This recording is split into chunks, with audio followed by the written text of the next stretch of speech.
বাংলাদেশিদের সম্পর্কে অভিজ্ঞতা কেমন বা তাদের মন্তব্য কি? খুব ভালো চিনি, তাই খুব ভালো চিনি। এটাকে ভালো করে চিনিয়েছে আমার গেল প্রধানমন্ত্রী জাতির আব্বার মেয়ে। উনি গোপনে ডিপ্লোম্যাটিক রিলেশন না থাকলেও কিন্তু ব্যবসা চালিয়েছেন ভালোভাবে ওদের সাথে, ভালো ব্যবসা চালিয়েছেন। এবং ইসরায়েলের অনেক আইটেম তো এখন মিলিটারির মধ্যেই ব্যবহার হচ্ছে। বাংলাদেশ আর্মিরা ইসরায়েলের অনেক আইটেমস ব্যবহার করছে। এবং ডিজিএফআই থেকে যে এখানকার যে গোয়েন্দা সংস্থা, যে পেগাসাস নামে যে item, that's made in from ইসরায়েলের জিনিস। ওটা দিয়েই তো 16 বছর কাঁপিয়ে গেল না, ওটা দিয়েই তো কাঁপিয়ে গেছে। উনি ঘুরে ঘুরে দেখিয়েছেন শাসন কাকে বলে, কীভাবে দেশ শাসন করতে হয়। সে পেগাসাস তো ওদেরই মাল, কিন্তু ওদের সাথে কোনো ডিপ্লোম্যাটিক রিলেশন নেই। একটাই শর্ত ছিল, দিদি পারিস যদি তোর পাসপোর্ট থেকে আমার নামটা একটু মুছে দিস। ওর পাসপোর্টটা থেকে নামটা মুছে দেওয়ার ব্যবস্থা করা হয়ে গেছে।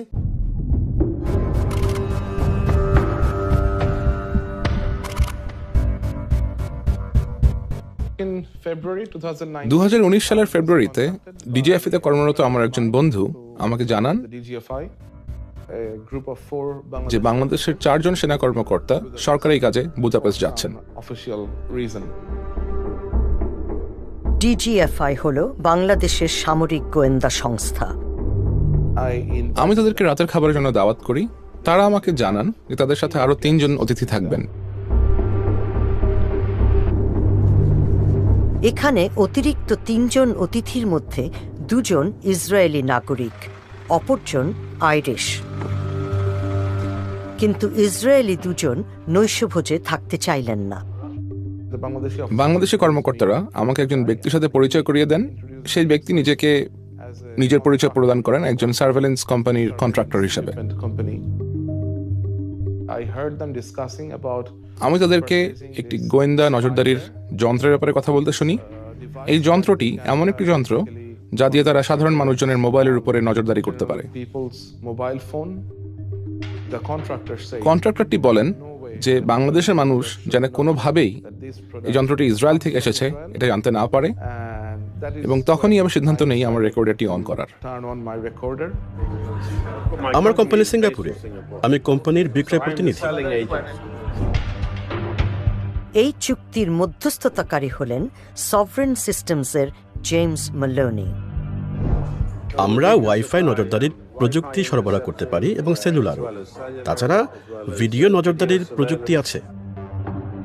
নথিপত্রগুলো নিশ্চিত করছে যে বাংলাদেশ পরোক্ষভাবে ইসরায়েলের একটি কোম্পানি থেকে সার্ভেইলেন্স বা নজরদারির সরঞ্জাম কিনছে। পিক6 প্রতিষ্ঠা করেছে ইসরায়েলের প্রাক্তন কিছু গোয়েন্দা বিশেষজ্ঞ। ইসরায়েলের সাথে বাংলাদেশের কোনো কূটনৈতিক সম্পর্ক নেই, তাই বাংলাদেশ আইনগতভাবে ইসরায়েলের সাথে বাণিজ্য করতে পারে না। বাংলাদেশ বিশ্বের 3য় বৃহত্তম মুসলিম দেশ। একটি স্বাধীন ফিলিস্তিন রাষ্ট্র না হওয়া পর্যন্ত ইসরায়েলকে স্বীকৃতি না দেওয়ার নীতি দেশটির। সিঙ্গাপুর ভিত্তিক সভরেন সিস্টেমস মূলত মধ্যস্থতাকারী হিসেবে কাজ করছে, তবে সভরেন সিস্টেমসের ওয়েবসাইটেও পিক6-এর কোনো নামগন্ধ নেই। এগুলো ইসরায়েলি জিনিস। আমার এইসব প্রযুক্তি খোলাখুলিভাবে প্রচার করি না। আমাদের ওয়েবসাইটে সেলুলার বা ওয়াইফাই নজরদারির প্রযুক্তির কোনো উল্লেখ নেই।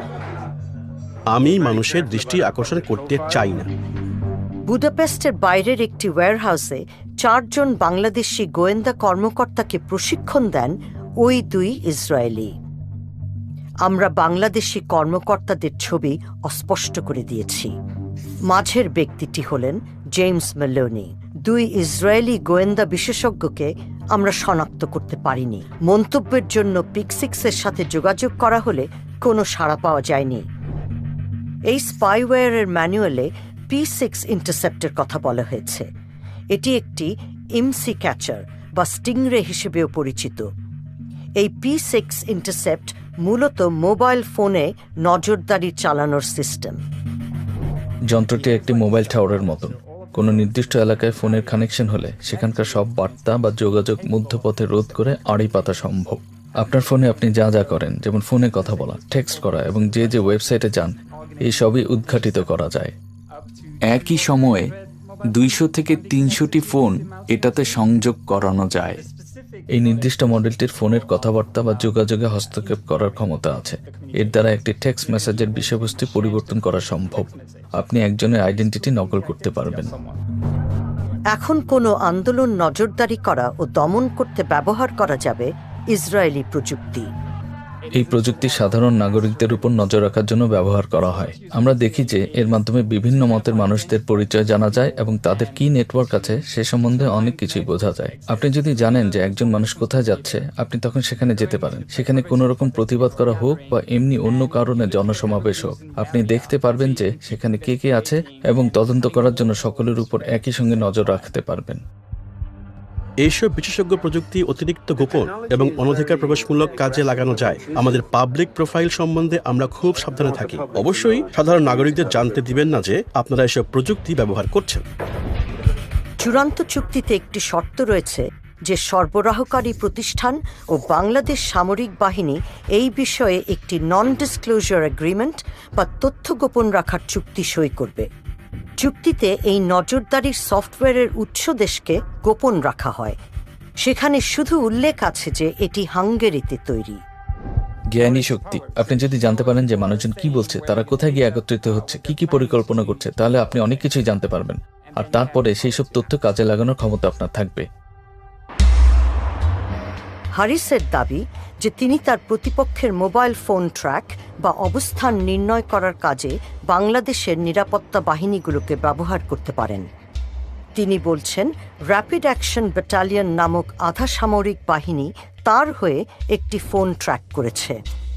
সেই সময় র্যাবের প্রধান ছিলেন বেনজির আহমেদ।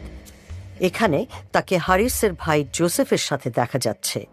জোসেফ জেল থেকে ছাড়া পাওয়ার পর বেনজির আছেও, র্যাব আছে, আছে, সবকিছু তো দিয়েই তো কাম করাইছে। এই আমি তো আমার গুন্ডা হইলো র্যাব। আমার তেমন গুন্ডা লাগে না তো, আমার তো এই গুন্ডা, কারো ডেলিও কারো ধরো ফেরো। হারিস বলছেন তিনি র্যাবকে ব্যবহার করে একজনের ফোন ট্র্যাক করিয়েছেন।